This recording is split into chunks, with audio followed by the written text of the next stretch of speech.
સુરતના મોટા વરાછા વિસ્તારમાં આવેલી શિવધારા ચોક ખાતે સ્થાનિકો વિરોધ સાથે એક સાથે 3 મોબાઈલ ટાવર ખડકી દેતા હતા.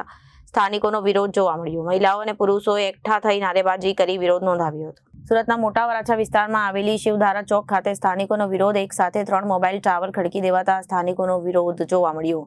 મહિલાઓ અને પુરુષોએ એકઠા થઈ નારેબાજી કરી હતી અને વિરોધ નોંધાવ્યો હતો. શિવધારા ચોક પાસેના એએમસીના ખુલ્લા પ્લોટમાં અસામાજિક તત્વોના ત્રાસ હોવાના પણ આક્ષેપ અને અસામાજિક પ્રવૃત્તિઓના કારણે મહિલાને ઘર બહાર નીકળવું પણ અસુરક્ષિત અને સુરત મહાનગરપાલિકાના તાત્કાલિક કોઈ નિરાકરણ લાવે તેવી માંગ કરવામાં આવી હતી. આખો દિવસ 24 કલાક એને ઘરે રહેવાનું હોય છે. સુરતના આરોગ્ય મંત્રી અને એસએમસી વાળાની અમારી એક જ અપીલ છે કે આપણે પર્યાવરણના જતન માટે વૃક્ષો વાવીએ છીએ અને આ લોકો છે તે અહીંયા ટાવર ઊભા કર્યા છે. તમે જોઈ શકો છો એ કેટલું નુકસાન પહોંચાડી શકે છે.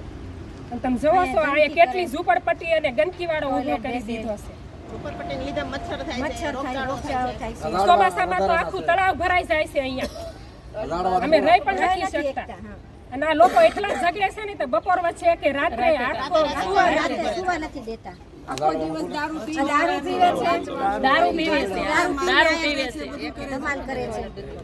આ બાળકોને રેડિયેશન કેટલું નડે એમ. આટલા મોટા મોટા ટાવર ઊભા કરી દીધા છે.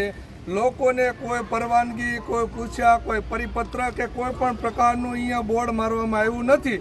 માત્ર ને માત્ર ઉલ્લુ બનાવી કે પાણીની ટાંકી કે પાણીનો બોર કરવાનું કહેવાય કઈ અને અહીંયા મોટા ટાવર ઊભા કર્યા. આજે રેસિડેન્ટ લોકોને એટલું બધું નુકસાનકારક છે.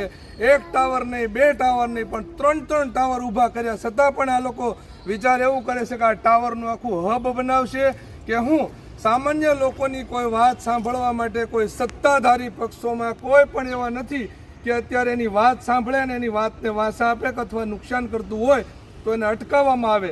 રાત્રે પણ આ લોકો રાત્રે ઊભા કરી જેમ ચોરી સુપેથી કામ કરતા હોય એવી રીતે કરી અને આસપાસની સ્વસ્તિક સોસાયટી છે, કામેશ્વર સોસાયટી છે, વિલા બંગલોઝ છે, આવી અનેક સોસાયટીના રહીશો બહેનો સાથે અહીંયા ઊભા છે.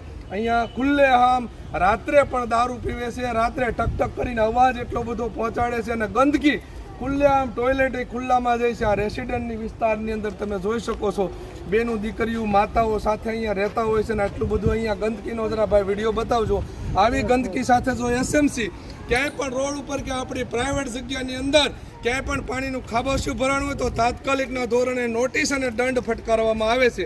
તો આનો દંડ ભરવા માટે કોણ જવાબદાર, કોણ? આજે આ લોકો બધા ટાવર હટાવવા માટે અહીંયાથી ઊભા છે. ટાવર ચાલુ હજી થયા નથી પણ એમના અધિકારીઓ ક્યારેય ધ્યાન આપતા નથી, ખોટું બોલીને આવા કામ કરી રહ્યા છે. Reporter Arvind Rathod, Janadesh news, Surat.